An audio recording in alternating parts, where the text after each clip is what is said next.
नमस्कार, जनादेश में आपका स्वागत है। मैं हूं प्रखर श्रीवास्तव। आज गुजरात चुनाव में हुंकार भरने का दिन गृह मंत्री अमित शाह के नाम रहा। कल पीएम मोदी ने 4 तूफानी सभाएं की थीं।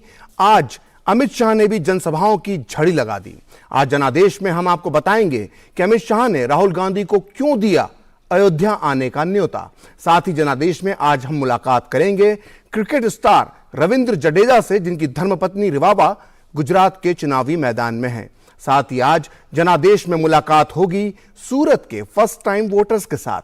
गुजरात में चुनाव का मौका हो और किसानों की बात ना हो, ऐसा कैसे हो सकता है। जनादेश में आज सौराष्ट्र के किसानों और उनके मुद्दों की आवाज भी सुनाई देगी। लेकिन सबसे पहले बात गृह मंत्री अमित शाह की जनसभाओं की।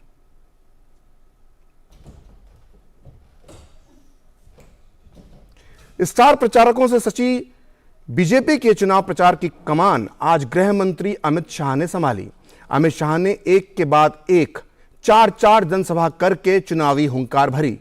कांग्रेस पर प्रचंड प्रहार करते हुए अमित शाह ने कहा कि इस चुनाव में 2 पार्टी और विचारधारा की लड़ाई है। उन्होंने कहा कि एक तरफ वंशवाद, जातिवाद और परिवारवाद से घिरी कांग्रेस है, तो दूसरी तरफ राष्ट्रभक्ति, विकास और गरीब कल्याण की विचारधारा से ओतप्रोत भारतीय जनता पार्टी है।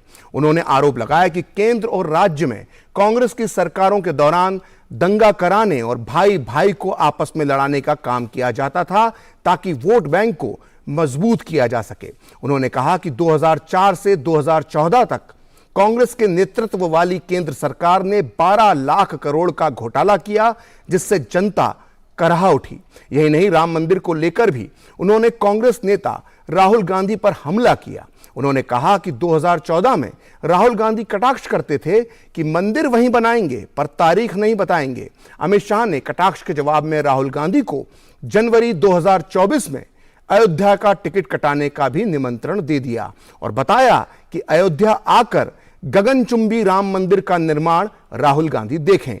यही नहीं, अमित शाह ने मोदी सरकार के सांस्कृतिक पुनरुत्थान को लेकर किए जा रहे कार्यों का भी लेखा जोखा जनता के सामने रखा। अमित शाह ने बताया कि कैसे भाजपा देश के करोड़ों लोगों की आस्था के सम्मान में अंबाजी के मंदिर के पुनर्निर्माण से लेकर विश्वनाथ और महाकाल कॉरिडोर का निर्माण करवा रही है और पावागढ़ में भद्रकाली और महाकाली की भव्य प्रतिमा की प्रतिस्थापना करवा रही है भाजपा सरकार।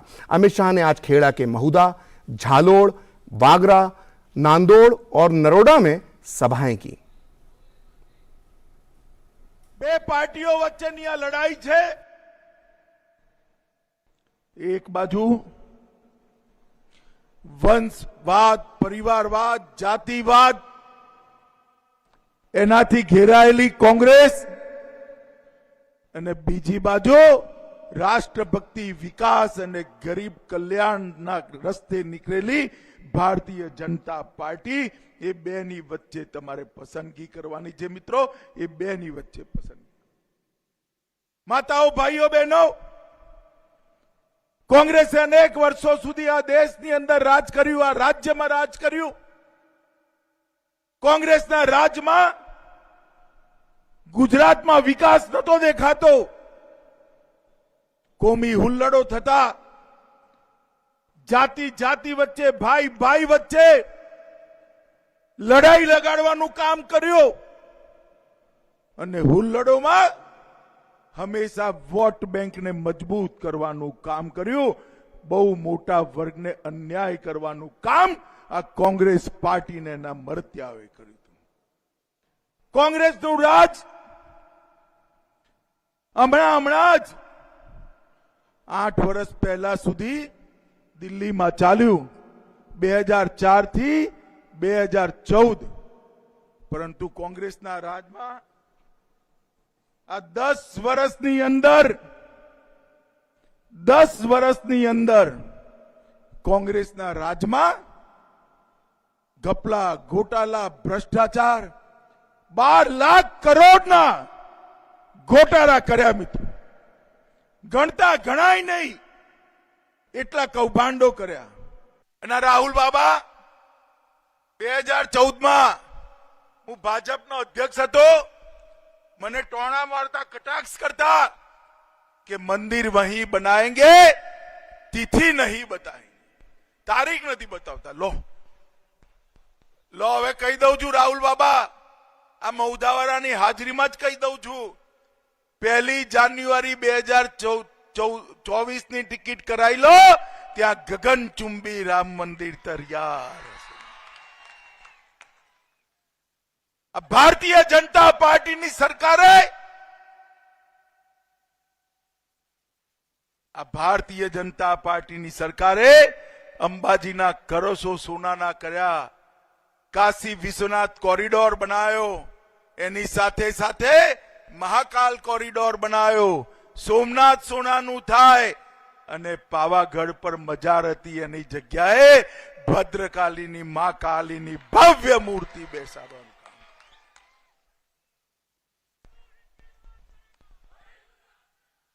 मित्रों, आ भारतीय जनता पार्टीए देशना बधा आस्था केन्द्रोने पुनः ऊर्जावान बनावવાનું काम કર્યું અને દેશના નેતા નરેન્દ્રભાઈએ કરોડો કરોડો લોકોની શ્રદ્ધાના સન્માન કરવાનું કામ નરેન્દ્રભાઈએ કર્યું છે। गुजरात विधानसभा चुनाव में जीत के लिए भाजपा ने अपनी पूरी ताकत झोंक दी है। शुक्रवार को केंद्रीय गृह मंत्री अमित शाह ने गुजरात के नर्मदा जिले के नांदोद में रोड शो किया। इस रोड शो में भारी संख्या में भाजपा के समर्थक मौजूद रहे। गृह मंत्री ने भाजपा प्रत्याशी दर्शनाबेन देशमुख के लिए यह रोड शो किया था। इस दौरान गृह मंत्री ने कहा कि भाजपा भारी बहुमत के साथ गुजरात जीतने जा रही है। शुक्रवार को नर्मदा जिले के नांदोद सीट पर गृह मंत्री अमित शाह ने ये रोड शो कर भाजपा प्रत्याशी दर्शनाबेन देशमुख के लिए लोगों से समर्थन मांगा। नर्मदा जिले के नांदोद में अपार जनसमूह के बीच गृह मंत्री अमित शाह लोगों का अभिवादन स्वीकार करते हुए दिखे। इस रोड शो के जरिए भाजपा कांग्रेस की जीती हुई सीट पर दोबारा अपना कब्जा जमाना चाहती है। गौरतलब है कि 2008 के परिसीमन के बाद से अस्तित्व में आई इस सीट पर 2012 और 2017 में चुनाव हुए हैं। 2012 में इस सीट से भाजपा और 2017 में कांग्रेस ने यहां पर जीत दर्ज की थी। इस बार के चुनाव में भाजपा ने अपना प्रत्याशी बदला है और भाजपा ने दर्शनाबेन देशमुख को अपना प्रत्याशी चुना है। गुजरात की 182 सीटों में से जिस सीट की चर्चा सबसे ज्यादा हो रही है वो सीट है जामनगर उत्तर विधानसभा सीट, क्योंकि इस सीट से बीजेपी ने स्टार क्रिकेटर रविंद्र जडेजा की पत्नी रिवावा जडेजा को सियासी मैदान में उतारा है। हमारे संवाददाता शैलेंद्र मिश्र ने रविंद्र जडेजा से खास बातचीत की।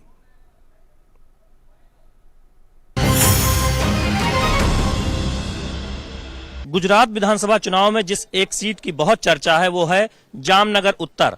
जामनगर उत्तर से रिवाबा जडेजा चुनाव मैदान में है, जो क्रिकेटर रवींद्र जडेजा की पत्नी है। हमारे साथ मौजूद हैं रवींद्र जडेजा। बहुत बहुत स्वागत है। ऑलराउंडर हैं आप, क्रिकेट की पिच पे तो बहुत सारे विकेट लिए हैं, चौके छक्के लगाए हैं, अब परोक्ष तौर पर आप राजनीति में हैं।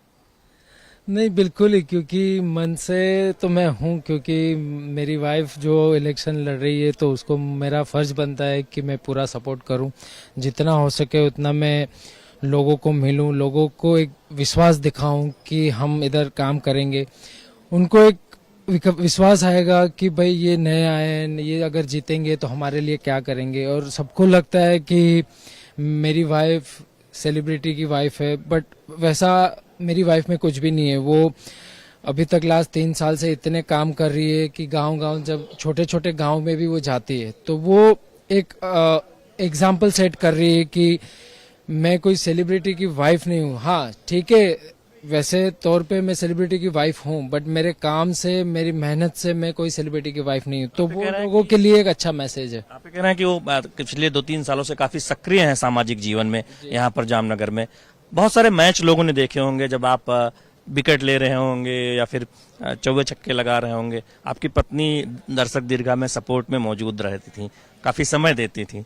तो क्या एक तरह से अब जब वो चुनाव मैदान में है तो आप समय दे रहे हैं चुनाव प्रचार में? बिल्कुल बिल्कुल, मैं भी एक उसका पिलर बन के खड़ा हूँ और उसका सपोर्टर बन के खड़ा हूँ। जहाँ जहाँ उसको मेरी जरूरत है मैं हमेशा उसके साथ रहता हूँ, और जितना हो सके उसकी चुनाव को लेके मेरे से मैं मदद करने को कोशिश करता हूँ। अगर आपकी पत्नी चुनाव जीतती हैं तो आप क्या चाहेंगे कि चुनाव क्षेत्र जो है आपका विधानसभा क्षेत्र आपकी पत्नी का, वहाँ पर वो कौन सा काम सबसे पहले करें? क्या लोगों की डिमांड है, क्या लोगों में जो नहीं है, क्या लोगों को वो चीज़ आज तक नहीं मिली। वो चीज़ों को मद्देनजर रखते हुए हम आगे बढ़ेंगे। और एक बात तो पक्की है, क्योंकि वो खुद इतनी मेहनत कर रही है, वो लोगों छोटे छोटे गांव में हर छोटे छोटे लोगों के बीच जाके उनके क्वेश्चन, उनकी जो समस्या है वो पूछ के वो उनका हल निकालना, वो उसकी काबिलियत है। क्योंकि जब आप सत्ता में आते हो तो आपके पास एक पावर होती है कि आप कुछ भी काम आपको करना होता है वो आप कर सकते हो। जो जो विकास करना है, जो जो प्रधानमंत्री नरेंद्र मोदी जी का जो विजन है, जो उनकी यात्रा है, वो उनकी यात्रा को जितनी स्पीड से हम दुगनी करें उतना अच्छा है। बहुत बहुत धन्यवाद। भारतीय क्रिकेटर रवींद्र जडेजा, जिनकी पत्नी रिबाबा जडेजा चुनाव लड़ रही हैं जामनगर उत्तर से, और वो खुद अब चुनाव प्रचार में उतरे हैं पत्नी के समर्थन में, भाजपा के लिए, अपनी पत्नी रिबाबा जडेजा के लिए वोट मांग रहे हैं। हमसे बातचीत की, जीत का भरोसा जताया और आगे की जो योजना है उस पर भी राय साझा की। कैमरामैन संजय जैना के साथ शैलेंद्र मिश्र, डीडी न्यूज, जामनगर।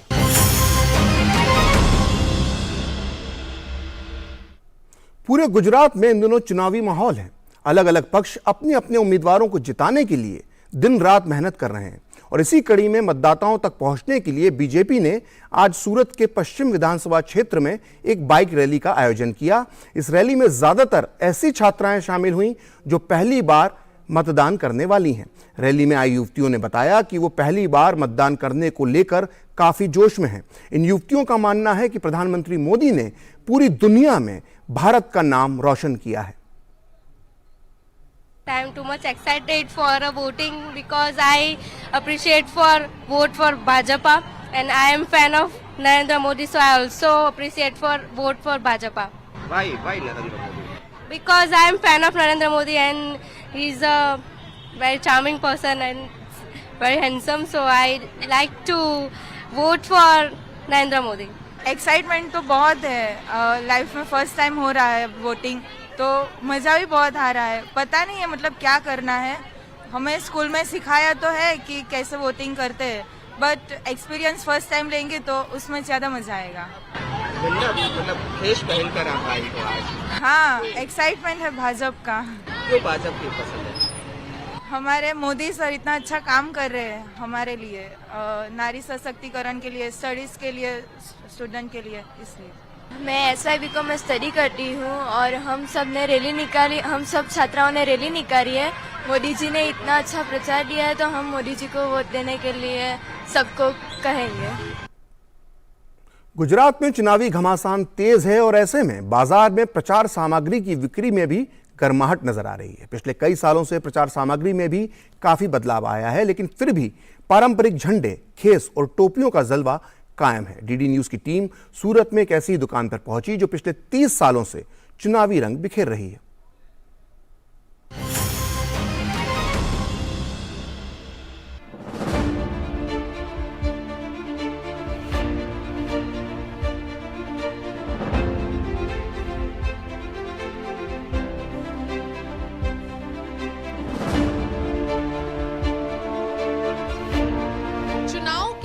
होते ही हम देखते हैं कि पूरा शहर जो चुनाव प्रचार की सामग्री होती है उससे भर जाता है। हर जगह जहां हम नजर डालें, कई जगहों पर झंडे नजर आते हैं, कई जगहों पर अलग अलग किस्म का प्रचार का सामान नजर आता है।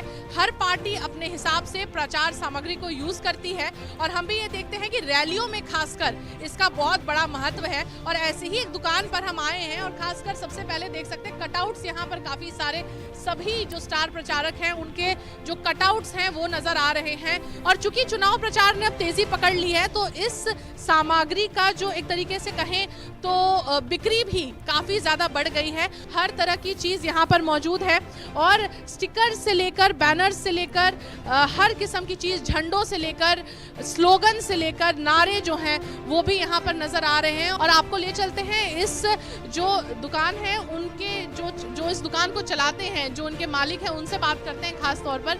बताइए सर, क्या क्या इस बार खास है? नए नए आइटम देखा जाए तो इस बार टोपी वगैरह आई है, जो कपड़े की टोपी बनी है, मोदी जी जो पहन रहे हैं तो उसका थोड़ा क्रेज़ ज़्यादा है।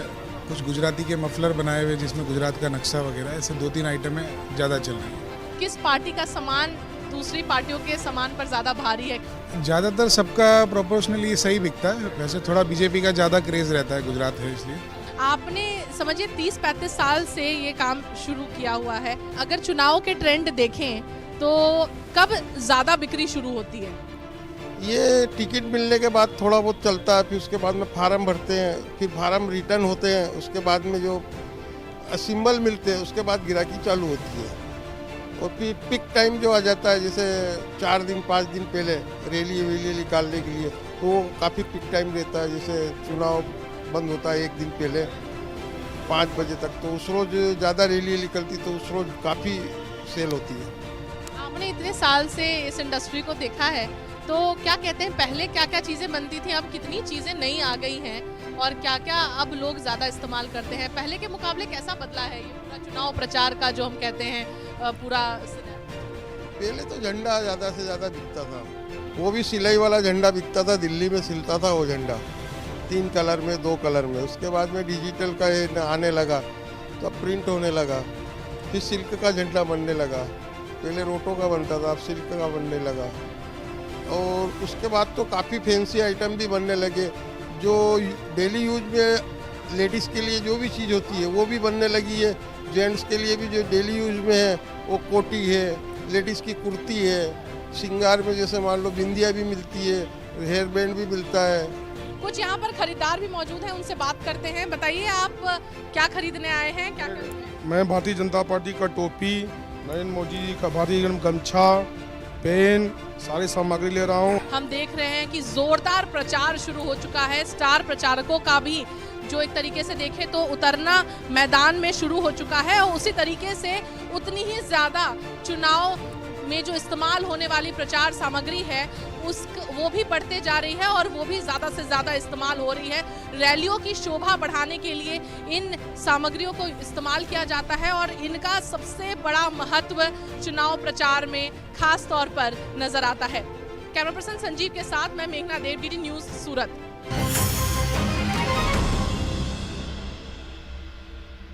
स्टैच्यू ऑफ यूनिटी के निर्माण के बाद इसके आसपास के इलाकों की पूरी शक्ल सूरत बदल गई है। यहां आसपास कई पर्यटन स्थल विकसित किए गए हैं। इसकी वजह से स्थानीय लोगों को रोजगार के नए नए अवसर भी मिल रहे हैं।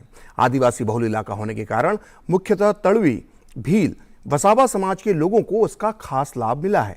यहां मौजूद एकता कौशल विकास केंद्र का जायजा लिया हमारी सहयोगी मेघना देव ने और बातचीत की आदिवासी समाज के युवकों से।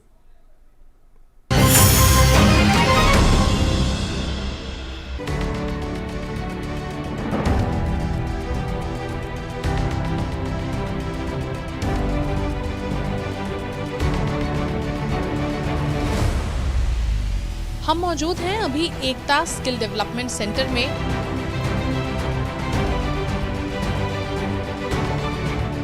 और यहाँ पर जो खास तौर पर आसपास के गांव से जो छात्र आते हैं जिनको स्किल्ड होना है अपने अपने क्षेत्र में अलग अलग कोर्सेज में, वो यहाँ आते हैं, अध्ययन करते हैं, स्किल्ड होते हैं और उसके बाद यहाँ से उन्हें प्लेसमेंट दिया जाता है अलग अलग जगहों पर। ऐसे ही एक कक्षा में हम आए हैं। यहाँ पर आप देख सकते हैं कई छात्र जो हैं वो यहाँ पर अध्ययन के लिए आते हैं लगातार और ऐसे ही छात्रों को यहाँ पर कई किस्म के कोर्सेज चलाए जाते हैं जिससे स्किल किया जाता है ताकि वो इंडस्ट्री के लिए तैयार हो सके और उन्हें बेहतर नौकरी मिल सके।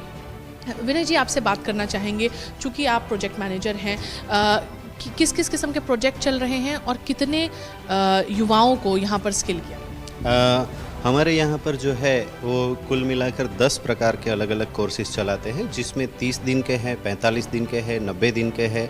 और मेनली जो है यहाँ पर जो जॉब अपॉर्चुनिटीज़ है, बेसिकली ये SOU एरिया ऐसा है कि जहाँ पर टूरिज़्म एंड हॉस्पिटैलिटी इंडस्ट्रीज़ के लिए कोर्सेज चलते हैं। तो उस कोर्स के लिए हम यहाँ के जो युवा लोग हैं, भाइयों बहना हैं, उसको हम तैयार करते हैं। और ये कोर्स में अभी हमारे पास 115 गांव से लोग आ रहे हैं और उसमें अभी तक हम लोगों ने जुलाई 2021 से नवंबर 2022 तक 1024 लोगों को हम लोगों ने ट्रेन किया है। उसमें से 910 लोग जो है ऑलरेडी डिप्लॉय हो चुके हैं। हम जानते हैं चूँकि ट्राइबल पॉपुलेशन ज़्यादा है तो उन बच्चों तक, उन युवाओं तक ये फ़ायदा, स्किल्ड होने का फ़ायदा क्या पहुंच पा रहा है? हाँ, क्योंकि हमारे पास जो है, जो मैंने पहले फिगर बताया कि 1024 ट्रेनीज़ को हम ट्रेन कर चुके हैं, उसमें more than 90% are tribal community और पूरा रूरल यूथ है। अर्बन कम्युनिटी में से या अर्बन यूथ में से यहाँ पर हम लोग उसको एनरोल नहीं कर रहे हैं, क्योंकि this is the centre we are running only for that rural youth, कि जहाँ पर अपॉर्चुनिटीज़ बहुत कम है, तो उनको एक ये प्लेटफॉर्म मिले। हम कुछ छात्रों से बात करना चाहेंगे जो यहाँ अध्ययन करने आए हैं, उन लोगों से बात करते हैं। और साफ तौर पर देखिए यहाँ पर दिख सकता है, चूँकि ये हाउसकीपिंग की क्लास है, तो यहाँ पर किस तरीके से आप होटल इंडस्ट्री में आपको किस तरीके से रूम्स को मेंटेन करना है, क्या क्या इसमें आपको आर्ट आना चाहिए, कैसे पता चला कि यहाँ पर ऐसी तालीम मिल रही?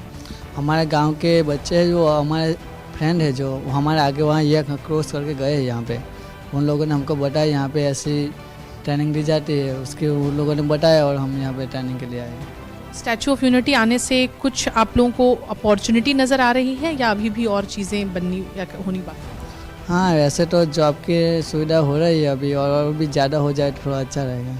हम असिस्टेंट इलेक्ट्रिशियन की क्लास में हैं और यहाँ पर साफ तौर पर आप देख सकते हैं किस किस्म के प्रैक्टिकल्स यहाँ पर छात्रों को बताए जाते हैं, दिखाए जाते हैं। और यहाँ पर आसपास के गांवों से ही आए हुए कई छात्र मौजूद हैं जो कुछ दिनों की ट्रेनिंग करते हैं, जिन्हें यहाँ पर तालीम मिलती है।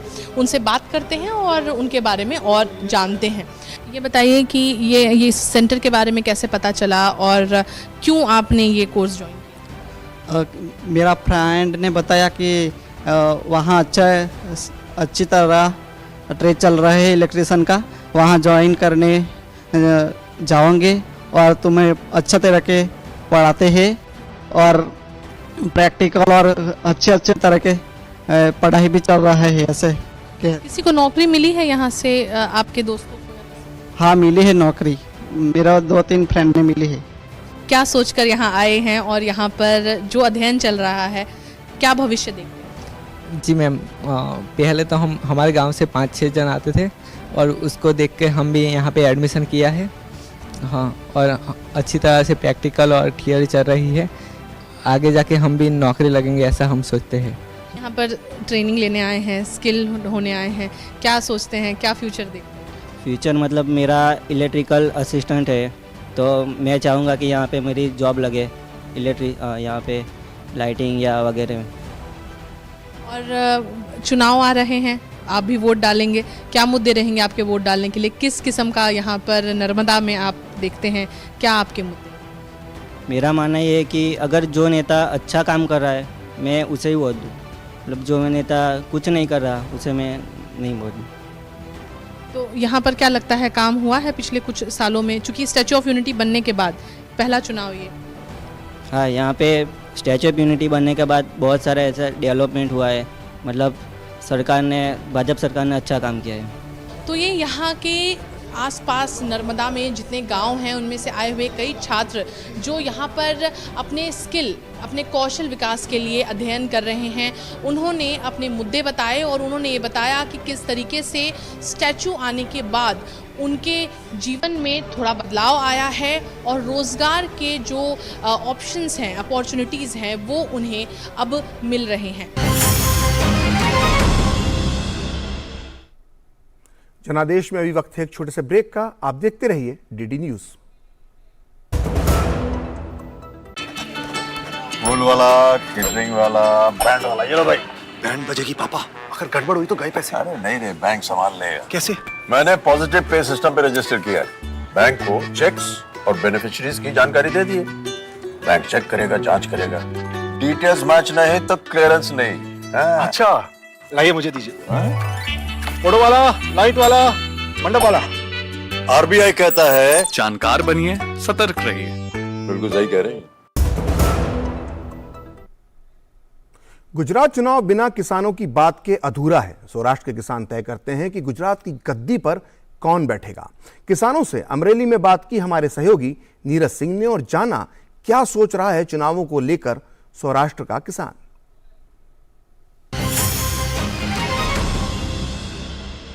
किसान यहाँ पर बैठे हैं।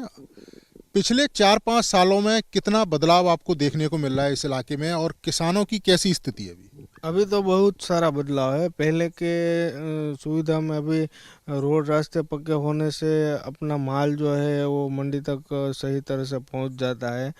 सिंचाई की व्यवस्था है, बिजली आने से बहुत अच्छी हुई है, उसके लिए पाक में भी अच्छा मुनाफा हुआ है। पाक में भाव में दाम में भी अभी बहुत अच्छा है। ओवरऑल किसानों को अभी खेती में नुकसान नहीं जाता है, लेकिन जो इनकम है वो पहले से बहुत ज़्यादा सुधार हुआ है। अभी पहले और अब की जो खेती है फायदेमंद रही है या नुकसान में है? ना, अभी पहले तो खेती में क्या है कि जो कपास का जो बीज आता था वो क्या है कि अभी 4G ने अच्छा बियारण सरकार ने जो दिलवाया है, मतलब उसीलिए खेडूतों ने पाक तो अच्छा ही था, लेकिन भाव में इतना सारा मिलता नहीं था। लेकिन अभी तो सिंग है, कपास है, उसमें बहुत अच्छा भाव मिलता है। युवाओं को लग रहा है कि उनके सारे सपने पूरे हो गए, सारी ज़रूरतें पूरी हो गई, अब कोई असर नहीं है पाटीदार का? नहीं, वो पाटीदार का जो इफेक्ट था उसके हिसाब से सरकार ने EBC 10% दिया है। और ज़्यादातर क्या है कि जो सूरत का इफेक्ट यहाँ पे चलता था, इस बार वो कुछ नहीं है। और 5 साल में जो काम हुआ है, बिजली है, खेती के जो पाक के दाम है, और यहाँ पे सबसे बड़ी बात है हमारी सुरक्षा, वो कायदा और कानून की व्यवस्था बहुत अच्छी है, इसलिए इस बार तो वातावरण बहुत अच्छा है। और ये जो जिस हिसाब से वो अगले चुनाव में 17 में जो सीटें हारे थे, उससे भी डबल सीटें इस बार लेकर आएंगे सौराष्ट्र में। आप लोग क्या खेती किसानी करते हो? किसकी किसानी करते हो? क्या क्या पैदा करते हो आप लोग? मगफली से, कपास से, तल से। तो अभी भाव वगैरह ठीक मिल रहा है? सब भाव वगैरह ठीक मिल रहा है अभी। आपको क्या लगता है कि सरकार जो भी बने वो कौन कौन सी चीज़ों पे ध्यान दे? पहले तो टेक्नोलॉजी होगी तो खेत में काम करने में सफलता होगी और मजदूरी के खर्च बच जाएंगे, तो इसलिए टेक्नोलॉजी बढ़ जाए तो अच्छा रहेगा। टेक्नोलॉजी मतलब आपका मानना है कि टेक्नोलॉजी बढ़ जाए। और दूसरा, जैसे मंडी वगैरह हैं या जो कनेक्टिविटी है गांव से शहरों के लिए, जो रोड जाती हैं और जो मंडी तक पहुंचती हैं, उनकी कैसी स्थिति है अभी? वो तो अच्छा है, वो तो अच्छा बना दिया है। अब यहाँ से हमको 20 किलोमीटर है और घंटे में पहुंच जाते हैं। तो ये तमाम जो किसान हैं जिनको गुजरात में खेडूत बोलते हैं, इनका कहना है कि पिछले 4-5 साल में काम हुआ है और कनेक्टिविटी बेहतर हुई है, फसलों के दाम बेहतर हुए हैं। लेकिन इनका ये मानना है कि अगर तकनीक यहाँ पर आएगी तो जो फसल है उसकी पैदावार और ज़्यादा बेहतर हो सकती है और फसल के जो दाम हैं उनके और ज़्यादा मिलते हैं। तो ये अमरेली जो ज़िला है उसके ये खेडूत हैं, किसान हैं, और इनका ये मानना है कि दाम पहले से बेहतर मिले हैं, लेकिन किसान हैं, तकनीक का इस्तेमाल ज़्यादा से ज़्यादा खेतों में करना चाहते हैं और वो चाहते हैं कि ऐसी सरकार आए जो खेती किसानों के लिए तकनीक लेकर आए ताकि इन किसानों की पैदावार ज़्यादा से ज़्यादा हो सके। कैमरामैन अजीत के साथ नीरज सिंह, DD न्यूज़, अमरेली।